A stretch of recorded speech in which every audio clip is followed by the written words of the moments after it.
Praise the lord. Time చూసారా? అర్ధరాత్రి 1 గంట అవుతుంది.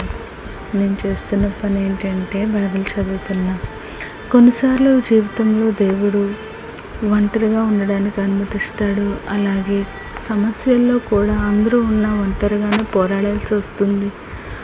దాని అర్థం దేవుడు మనకి ఏదో కష్టాలు పెడుతున్నాడు, ఇబ్బంది పెడుతున్నాడు అని కాదు, కానీ దేవుని దగ్గరికి అత్యంత సమీపంగా మనం ఉండాలనే ప్రణాళికతో కొన్నిసార్లు దేవుడు మనల్ని ఒంటరిగా ఉండనిస్తాడు.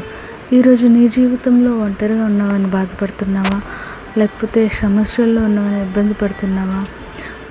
మనుషులకైతే తెలియదు, కానీ సర్వమెదిరిగిన సర్వాధికారి అయిన దేవుడు నీ సమస్యలను, నీ ఇబ్బందులను తీసివేయగలడని మర్చిపోవద్దు.